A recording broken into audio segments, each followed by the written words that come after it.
Welcome back to Shannons Club TV, where we reflect on the legacy of significant cars on Australian roads and in competition. If you'd like to catch up on previous episodes of the show, you'll find them all on the Shannons Club website, along with the full road and race stories by Mark Oastler and me. Now, still to come, we'll hit the road in an owner's example of our feature car, and we get some valuable tips from the Shannons auctions team on what to look out for. Today, we look back on the six-cylinder Japanese coupé that blurred the line between sports car and grand tourer, the Toyota Supra. With sales of Nissan Z car running high, Toyota's product planners spotted an opportunity. Why not stretch the Celica's body ahead of the front doors and insert an inline six-cylinder engine? The first six-cylinder model was sold as the Celica XX, but it never came here. In 1982, Toyota Australia began importing the second version, coded A70, and sold it here as the Celica Supra. Here, for all the world, was a hot-rodded Celica, complete with A9X-like fender flares, wide wheels, ostentatious black roof-mounted spoiler above the rear window, and garish digital gauges. Despite the extra two cylinders, the Celica Supra was disappointing on the road. The 2.8 litre engine's peak torque and power figures were not sports car material. While the outright numbers were adequate by 1982 standards, peak torque hit at 3600 RPM and the maximum 103 kilowatts of power arrived at a staggeringly low 4800 RPM, making the tachometer's 5800 red line entirely farcical. Nevertheless, Mark, did Toyota see any racing potential in the Celica Supra? Well, certainly back in 1982 on the A60's release, which was the same year that the FIA nominated Group A as its international touring car formula. And keep in mind, the overseas model had the more powerful dual overhead cam engine. Indeed. And you combine that with a wheelbase and curb weight that really weren't that far away from a successful car like the BMW 635 CSI. So on that basis, the car certainly had potential until the category was overtaken by the turbocharged cars, of course. But the performance was less yawn-inducing than its dynamics. Those beefy 225/60 tyres gave good adhesion on smooth roads, but the car was nose heavy and delivered little feel through its too light power steering. 3 years later, it was obvious that Toyota had got serious about sports coupes. First came the astonishing front drive Celica and then the A70 Supra. Akihito Wada was chief engineer of both these landmark cars. The A70 Supra, with its wide planted stance and brilliant 24-valve twin-cam 3-litre V6 engine, was a revelation, going straight to the top of the class. It was heavy at 1,510 kilos, but looking back, it's easy to see that this first purebred Toyota Supra was ushering in a new world of GT coupes, where phenomenal engines took care of growing mass. Consider the 1,800 kilo BMW 850i of 1989. All these cars were largely conceived for American tastes, just like the Datsun 240Z. With 140 kilowatts, the Supra got through the 400 metres in 16 seconds flat and could reach 212 kilometres an hour. The dynamics were excellent. And in 1989, Toyota Australia brought the premium turbocharged 173 kilowatt Supra here, which replaced the slow-selling sports roof variant. And Mark, the Supra Turbo briefly enjoyed some success in local production car racing, didn't it? Yeah, it sure did. And if Toyota had got serious about Group A, it could also have been an international touring car star.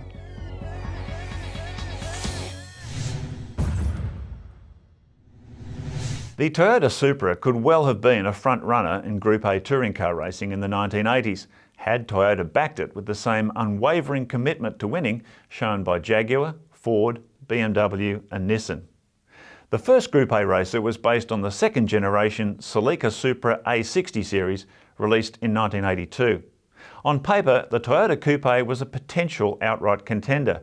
However, by the time Australia had adopted Group A in 1985, rapid development of rival turbocharged engines ensured the Supra's early promise was short-lived, with local Toyota star Peter Williamson's best result being a class win and third outright in the 1985 Sandown 400. The A70 series, which followed in 1986, was more than 170 kilograms heavier, a crippling weight increase, which also condemned the third generation Supra to a forgettable Group A career. Toyota homologated two versions, either naturally aspirated or turbocharged, but both could not get near the minimum weights allowed for their classes, and they suffered accordingly. Two A70s competed in Australia, one backed by Toyota Team Australia and driven by John Smith, the other a private entry prepared and driven by Gary Wilmington. But neither car was ever a threat for outright wins against the dominant Ford Sierras. John, if looks alone won races, the A70 Supra in Group A trim would have walked it in. It was a fantastic looking car, but just always short on development. Yeah. Well, I think Toyota was just so practical. They sold so many Corollas. They were happy to spend a lot of money on making the Corolla into a really competitive race car, but the Supra, well, that was comparatively small volume, wasn't it? Yeah, we don't sell many of those, so we don't spend much money on it. Yeah. That's what it seemed to be, and it was a great shame because the car, on paper, when it started out, it had a lot of potential, but the potential was never realised. Very frustrating for race fans particularly, because that was one car I really wanted to see succeed. Yes. Yeah. In stark contrast to its Group A fortunes, the A70 Supra Turbo did enjoy great success in local showroom stock series production racing. Supras won every round of the 1989 Australian Production Car Championship and claimed the top 5 positions in the final point score. The same model also won the first James Hardy 12-hour production car race at Bathurst in 1991, with Alan Grice, Peter Fitzgerald and Nigel Arkell enjoying a largely unchallenged run to the checkered flag. On reflection, it's interesting to see how the Supra thrived in production car racing, yet struggled when granted modifications under Group A rules. Had those rules been perhaps more road car biased, the Group A racing history of the Toyota Supra could have told a very different story. Remember to join the Shannons Club, where you can connect with other enthusiasts around the country.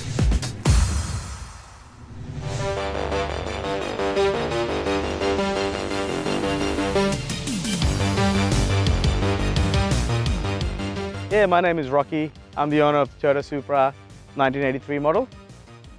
I do love the Japanese car. I always tend to love the Supra. Supra's been my favorite. It's just the shape of the car is amazing, the way it looks and the long bonnet and the way it sits. And I think it was a very advanced car for its age. The favorite part of the car, the front end of the car and the flare guards. So I think that makes the car look really amazing. But as far as the originality of the car, I have not done anything to it. It's just the way it was from the showroom. It's the way it is right now. Well, it's a 2.8 fuel injected 6. It's an automatic transmission. From young age, I've always seen these cars when I was growing up, and I always wanted to have one of them, but I've never been fortunate enough to find a clean, a good one till I really ran into this one. So an older gentleman had it. I ended up buying this car about 3 years ago. When I bought the car did need a little bit of work mechanically, and a bit of the body needed attention. Didn't do much to it, so I did have to clean up the car, tidy it up. Just wanted to make sure it's reliable and it's drivable. So because I do drive the car quite frequently with the family, so I wanted to make sure the car was quite safe. I've been Shannon's customer for over 10 years. All my cars, which are my classic cars, have been with them. So I'm very happy with them. I've had quite a few cars over the past 10 odd years. I had a few of the Holdens, a few of the Fords, a few of the Japanese cars. So I do like collecting my old cars. That's like a hobby for me.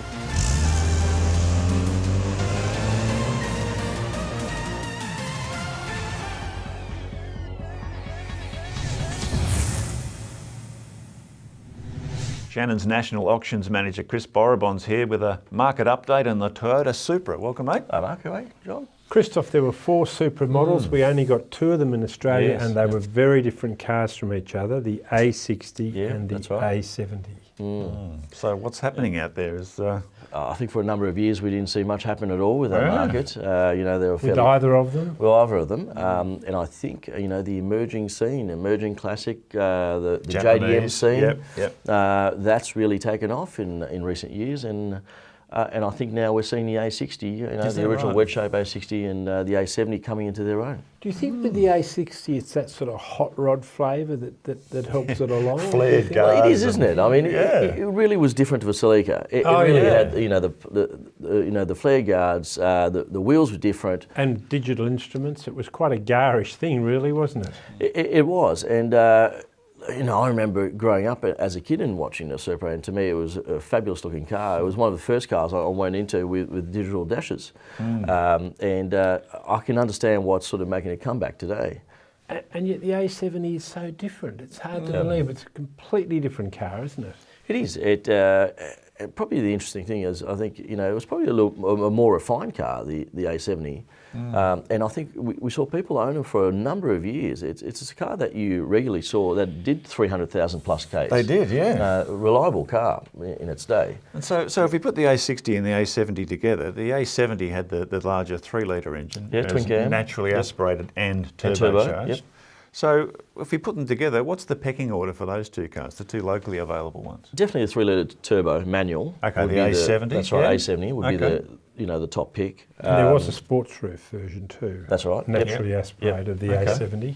Yep, but I think the A60 has got a very good following now with a domestic market, Japanese domestic market, and we're seeing the prices of the A60 really climbing. Is that right? Yeah, absolutely. And it's interesting because we were talking before, the Australian specification was a lower performance spec, if you like, the single overhead cam engine, whereas the overseas models had the dual overhead cam. That's right. But that's not affecting the desirability of the locally available examples? Look, I don't think so. I think, you know, that's what we got in Australia. Unfortunately, you know, we were shortchanged on a number of Japanese cars over the years, and that's the Supra being one of them. But I think it's also acceptable, and we're seeing people put twin cam motors in, or turbocharged there would be motors plenty with twin cam motors in them. Yeah, there is a lot of acceptance of that within the Japanese car scene. I've noticed that if it's a tasteful and worthwhile upgrade, people will cop it. But I mean, when you talk about an A60, you know, with the flared guards and all the body adornments and everything, I mean, if you wanted to restore one, where's all that stuff now? Good question. I mean, the survival rate of a Supras would have to be fairly low in the A60 range. And they rusted, didn't they? They did. They did have a pretty bad rust problem in those days. And so behind all the plastic bits and stuff, there's rusting metal. Yeah. So try and find one that's, first of all, didn't have rust issues, but again was fairly low Ks. And I think it's fairly rare today. But I'm sure we're bound to see some come out of a woodwork at some stage. And there must be, like, if Japan must. You know, as part of that scene, there must be parts available through Japan or special importers. Look, there would be. I think Toyota had a fairly good supply of parts over the years, and I think probably there's no exception with that as well. Okay, good stuff. Thanks, Chris. And remember, you can keep up to date with all the latest Shannons auctions news on the Shannons Club website. If you'd like your own memorable image of the Toyota Supra in competition, visit the huge archive at autopics.com.au. It's interesting reflecting on the Supra series because, you know, a lot of the discussion has focused on the weight or the excess weight of the car. Big problem in racing, but it wasn't really such a big issue for the road, was it? It wasn't, and in one sense that Supra really was ahead of its time. It was kind of a Japanese Trans Am, wasn't it? And it foreshadowed cars like the BMW 850i, where there was so much power the weight almost became immaterial. Yeah. It was the decade of excess, the 80s, particularly towards the end of the decade. And I think it shows, you know, the strong influence of the US market, the demands of the US market. It was the most lucrative one, and they just had to design cars to suit that buyer. Just like the Datsun 240Z all those years earlier. Exactly, yeah. Well, we hope you've enjoyed reflecting on the Toyota Supra, and we'll catch you next time on Shannons Club TV.